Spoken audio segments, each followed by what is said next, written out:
Magandang araw mga idol. Ian Gonzalez and welcome back to my YouTube channel. So ngayong araw mga idol, refresh natin yung ating compressor kasi nasira siya. Kapag sinaksak mo yung tubig niya, ay kapag pala sinaksak mo yung compressor, yung tubig niya parang naka-power spray. So kinontak ko yung seller, buti na lang yung ating seller, meron siyang mga parts,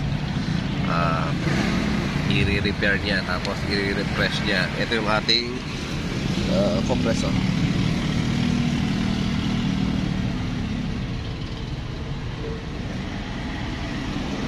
Ayan, bali nag-meet up kami ni sir dito sa San Simon. Taga ako, Arayat. Tapos may pupuntahan din siya sa San Simon, ay sa Bulacan.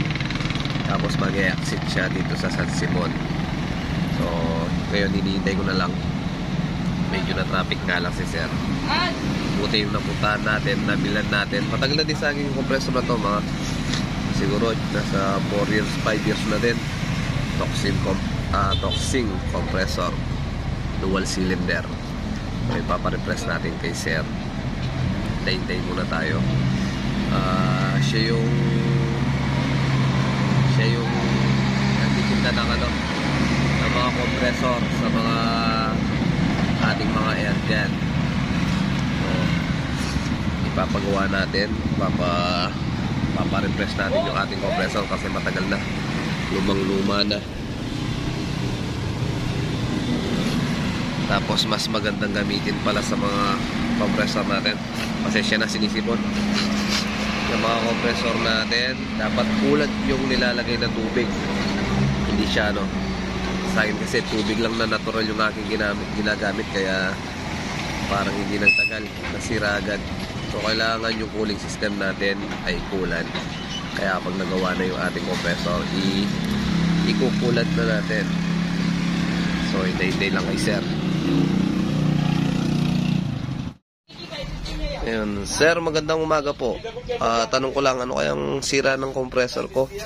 Kapag umaandar siya, nag-iiba yung lumalakas yung pressure niya dito sa tubig.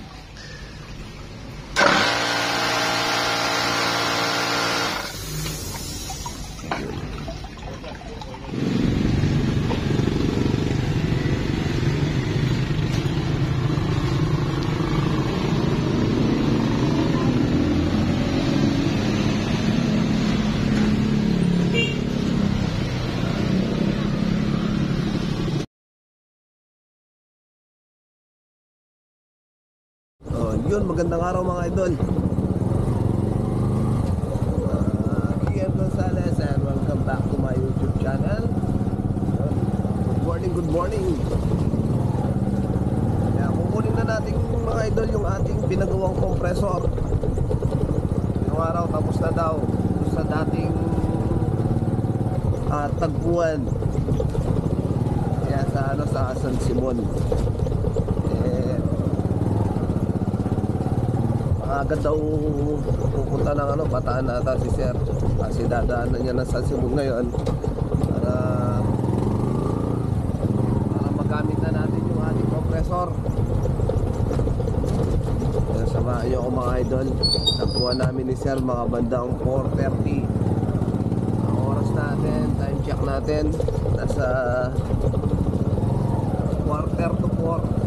So 45 minutes kailangan nandun tayo. Di bali tayo yung naghihintay, nakakaya naman kay sir. Papakita ko sa inyo kung kanino ko binili yung ating toxin compressor, dual cylinder. Sa kanya kasi meron siyang mga parts ng compressor, kaya kahit masira, meron ka tatakbuhan na bibili ng parts. Tapos pwede mo pa siyang pa-service sa kanya kasi gumagawa na din siya ng compressor ng mga may sira. Hindi ka mag-aalala kung saan nabibili ng mga parts kapag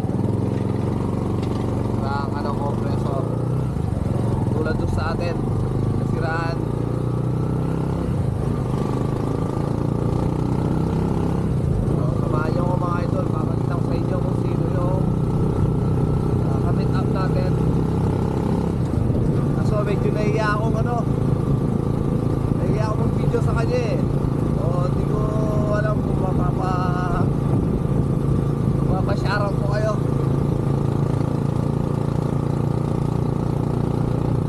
Maulan pa naman din, no?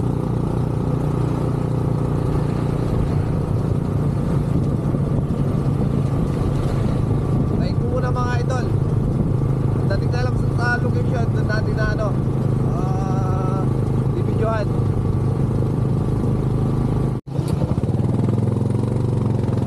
Mga idol, sa Tana na tayo. Halos 15 minutes na din tayo ng pabiyahe. Mga kalating oras pa bago tayo makarating sa ating paroroonan. Lahat nga pala ng nagtatanong kung magkano ko nabili dati yun, yung ating compressor. Kalimutan ko na din eh. Pero pagkakatanda ko, nasa 30 plus pati shipping fee. So kaya ginawa ko, dahil pupunta naman ng Pampanga si sir, sabi ko sa kanya kung pwede kapag pupunta siya ng Pampanga, doon ko na lang iaanin. Meet-up na lang kami. Yun nga yung nangyari nung nakaraan. Ilang linggo na din, nag-meet up kami ng San Juan. Tapos ngayon sa San Simon rin yung meet up namin kasi parang may pupuntahan siya sa ano, sa Bataan. So pumayag na din tayo siyempre para makatipid sa shipping fee. Kasi mabigat yung ating compressor. So mahal din sa shipping fee yun. So nakatipid na tayo sa shipping fee. Malaking bagay na din yun. 2 beses na shipping fee yun. Papunta sa kanya, tsaka pabalik sa atin. So tayo magbabayad doon. Tapos iba pa yung bayad doon sa mga parts na pinalitan. Tapos sa labor reserve, siyempre gagawin niya eh. Kailangan yun. So malapit na lang tayo mga idol. Dito na magbaon tayo ng kapote. Tayo ng kapote. Medyo mga 20 minutes pa siguro bago tayo makarating.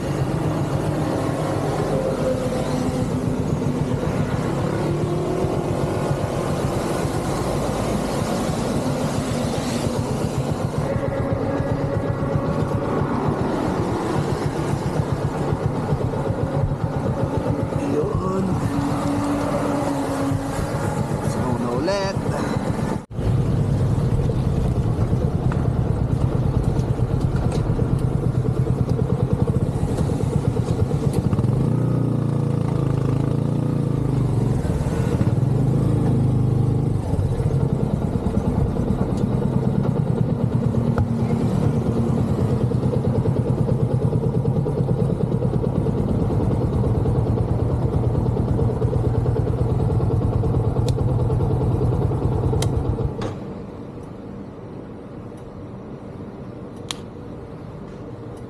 Yun, tayo ulit yun una.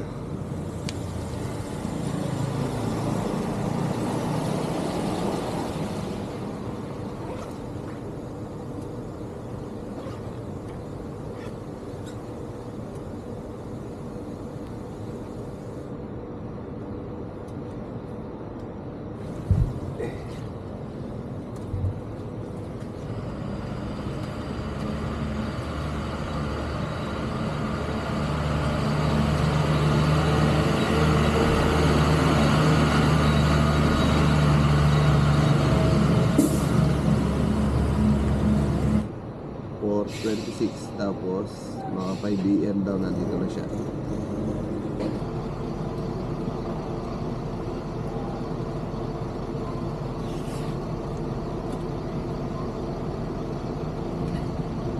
Okay tayo mga idol.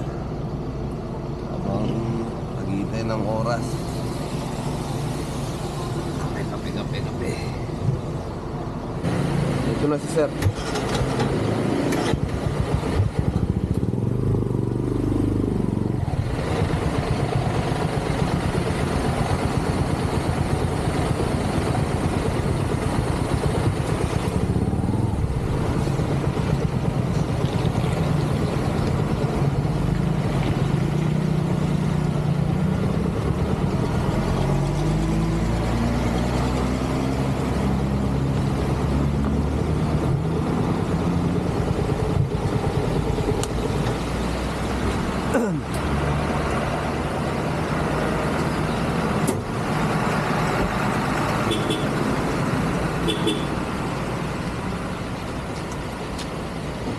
bro.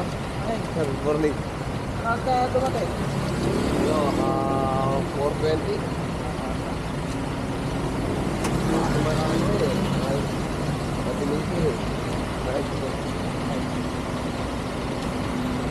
Ano ba? Okay, problema. Chat mo lang ako.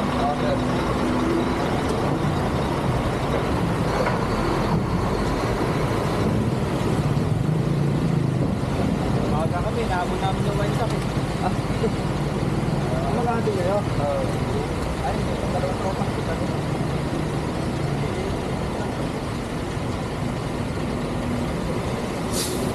Tama, ito lang na.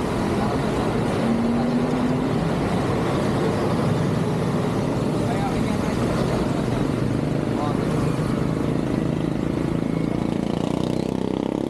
Maganda, ika-enjoy mo na lang after mo siguro gamitin. Oh, sir, thank you. Yung sabagay sa dual cylinder, walang problema yung natibiyak kasi hindi lang.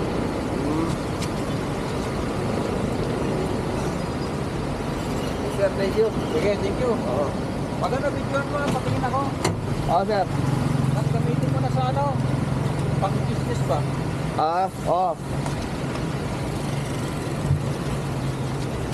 Sige, thank you, ingat ha. Oh, sir, ingat.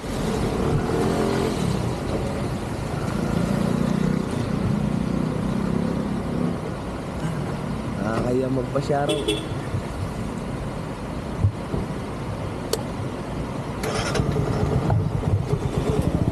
Oh, diretso na uwi.